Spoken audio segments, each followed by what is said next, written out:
Now, before I get into this review, I'm going to tell you this is a spoiler-filled review. So you can stop now if you don't want to know what's going to happen in this movie.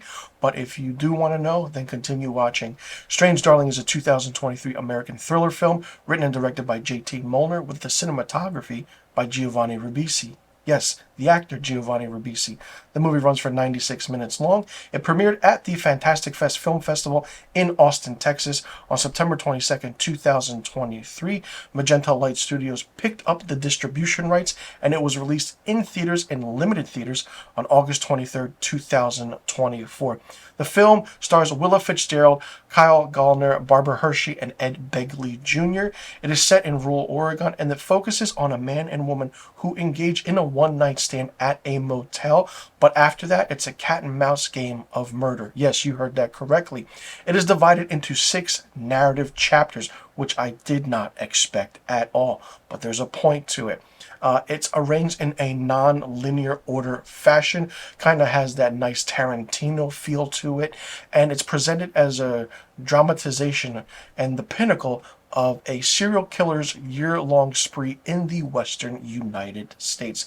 Now, as I stated, the film is presented in 6 chapters and an epilogue arranged in non-linear fashion, outlining the final crimes, so-called, of a prolific serial killer.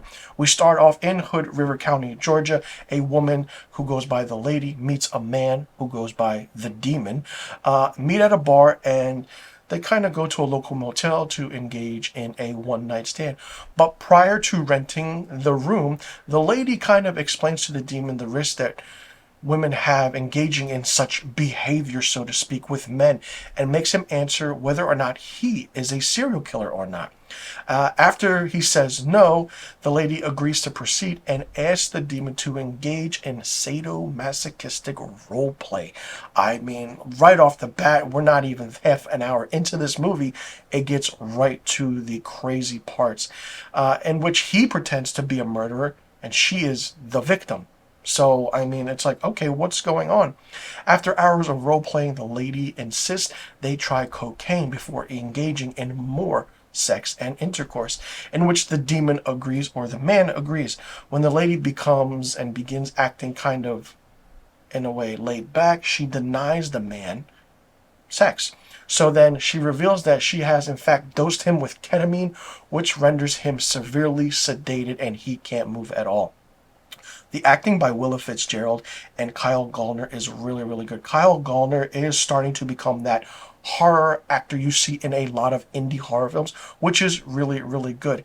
Now, here is where the spoilers start happening in my review and for the film. As I stated, stop watching now if you don't want to know what happens, but continue watching if you do want to know what happens.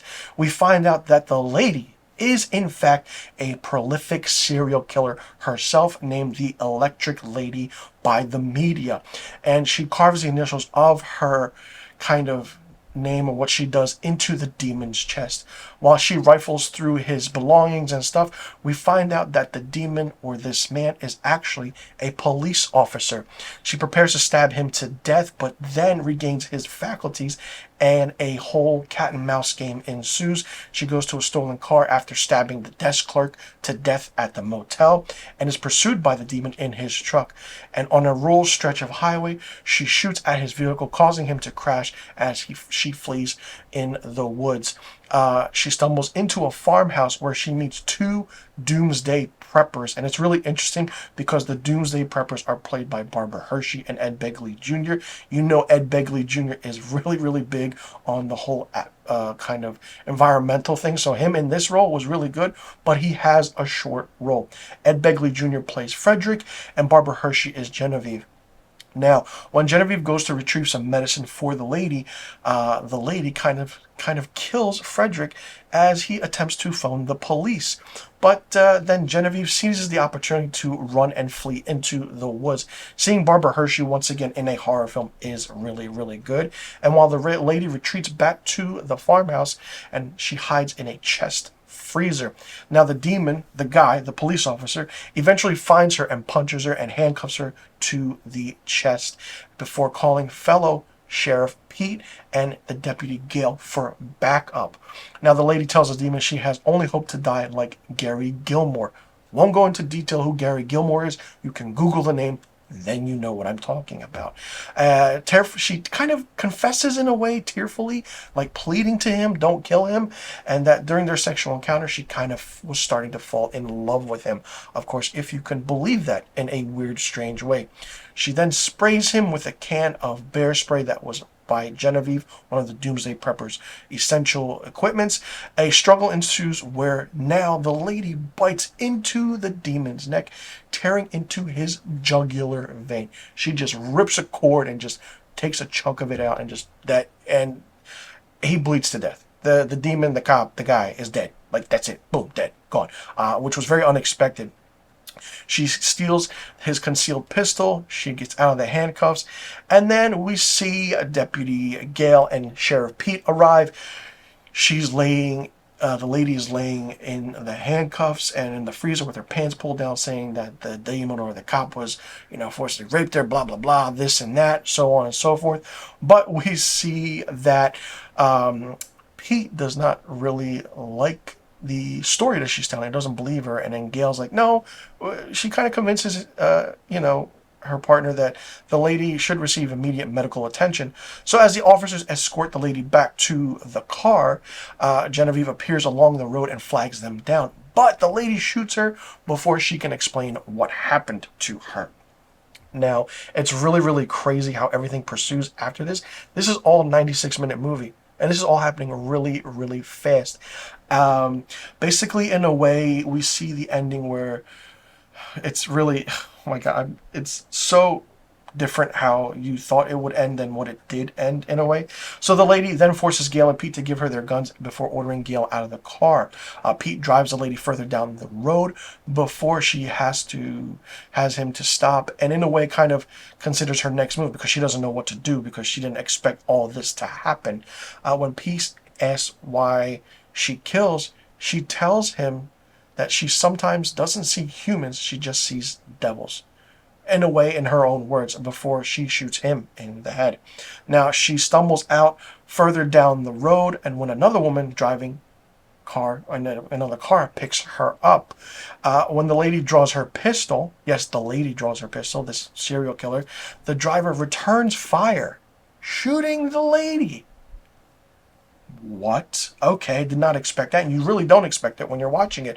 The driver of the car calls police from her cell phone and explains that she shot a stranger in self-defense, and she's going to bring her to a hospital, this and that. And as the driver continues down the road, the lady looks on as she slowly loses consciousness and dies in the passenger seat. And that's the entire movie that I just spoiled for you all in this review. And the reason I did so was because I have mixed emotions about this film. It's good, but it's so sudden. Very well done with the cinematography by Giovanni Ribisi. I did not expect him to do so well with the cinematography. It's done to a pristine condition. The aspect, and when you see the trailer, you're like, oh, this guy's a serial killer, she's the victim. But then when you really put two and two together, they kind of give it away that in the trailer, she's the serial killer and he's the victim. But it's a cat and mouse game as it is. And all the other characters are just minor characters. J.T. Molnar directed and wrote a good script.